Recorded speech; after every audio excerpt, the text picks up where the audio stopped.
All right, let's just jump right in. We're going to break down this really fascinating roadmap from the entrepreneur Alex Hormozi. And it's not about how to become a billionaire. Not really. It's about something he argues is way more important, how to get that first $100,000 in the bank. He's got this 6-step plan, and believe me, it is brutally practical. Okay, whoa, hold on a second. I have to stop you there. This is the quote from the source material that just completely floored me. We're talking about a guy who's made hundreds of millions of dollars, and he's saying the wealthiest he ever felt was at 100K? That just doesn't compute. How is that possible? Exactly. And that's the absolute key to this whole thing. Before we even get to step one, you have to get this. For him, that number has nothing to do with buying fancy cars or watches. It's the exact price tag for freedom. Freedom from short-term stress. You know, it's the point where you finally stop losing sleep over rent or groceries or that phone bill. It's the key that unlocks your brain to actually think about the future. So, that leads us right into the first major part of this plan. You can't build a skyscraper on a shaky foundation, right? This first phase is all about that foundation, and it covers the first 2 steps, taking back your money and then taking back your time. Okay, so step 1, cut all costs. I feel like everybody hears that and kind of nods along, but let's be real. How extreme are we talking here? Is this a maybe skip Starbucks kind of thing, or is it something way more intense? Oh, it's intense. When he says all costs, he means it in the most literal way possible. No restaurants. At all. You're buying your food from discount grocery stores. No new clothes for 2 years. End of story. You find the cheapest place to live you possibly can. And to paint a picture, he tells this incredible story. Even when he was starting to make really good money, he was still splitting a single bedroom with another guy. He would literally say, "Good night, John," to his roommate every night. All for about $400 a month in rent. That's the level of commitment we're talking about. Okay, so once you've stopped the financial bleeding, you move on to step 2, reclaiming your other critical resource, your time. And what I found so interesting here is how he completely reframes the 9-to-5 job. Everyone says it's the enemy of your dreams. He says no, stop thinking that. Your job is your stable base. The real enemy is what you do with all the hours around that job. And he breaks it down so simply, it's almost elegant. Look, for most of us, there are 2 golden windows of opportunity every single day, from 5 a.m. to 9 a.m., and then again from 5 p.m. to 9 p.m.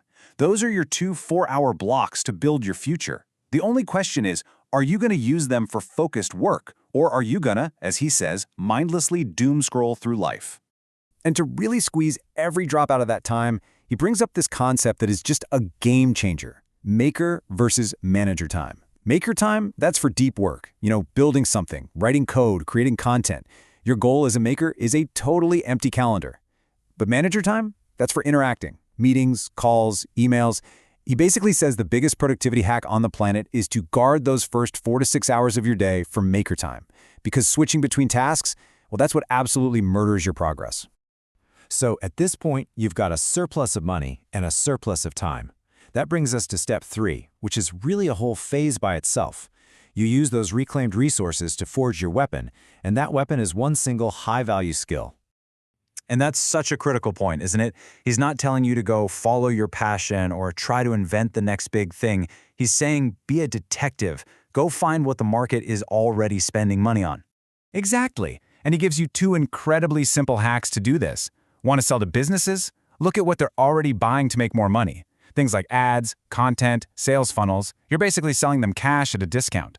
Want to sell to regular people? Just print out your own bank statement. What are you spending money on? 9 times out of 10, you're paying to save yourself time. And once you think you've found the skill, the next rule is all about radical focus. He calls it the 1-1-1 rule. You sell one thing to one type of customer on one single channel. That's it. No shiny objects, no distractions. That is the path.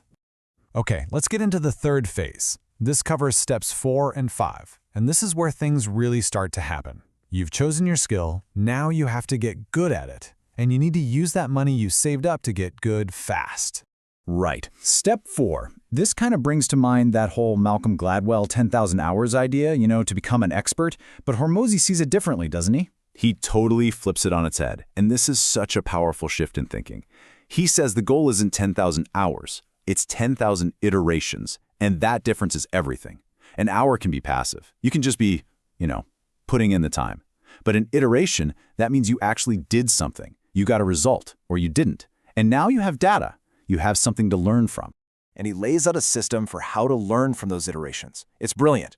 First, just get a ton of volume in. Make the calls, post the content, whatever it is. Second, look at all those results and find your top 10%, the winners.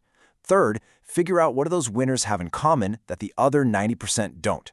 Fourth, isolate those key variables. And then, step 5, the payoff, just do more of what works and stop doing what doesn't. It's like applying the scientific method to getting good at anything. And that brings us to step 5 in this roadmap, actually using that pile of cash you've been saving. He says you don't just sit on it, you deploy it like a weapon into 3 main buckets. Number 1, tools that give you leverage like software. Number 2, implementation help. Think courses, or even better, one-on-one tutoring. And number 3, trial attempts. This means you got to spend money on ads, on prototypes. You have to be willing to pay for real-world feedback. Okay, so we've reclaimed our resources, we've forged our skill, we're learning faster than ever. But honestly, none of that works without this final, critical piece of the puzzle. This is step 6, and it's the golden rule.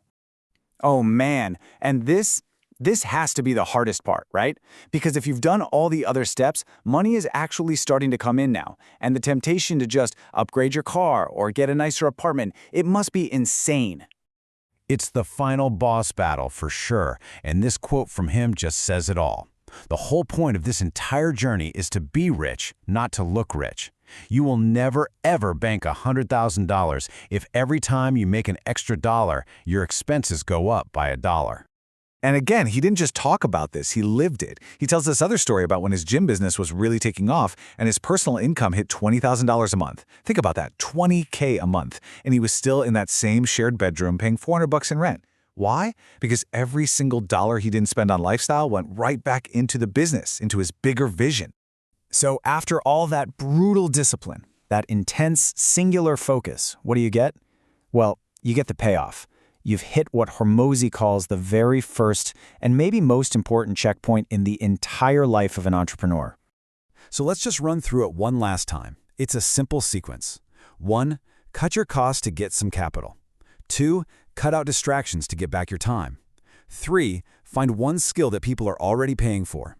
4, master it through thousands of reps. 5, spend your money to learn even faster. And 6, the golden rule, keep your lifestyle exactly the same so you can actually stack that cash. And this is what brings it all full circle, right back to that wild quote from the beginning.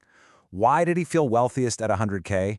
Because that's the amount of money that lets you climb out of the basement of Maslow's hierarchy of needs.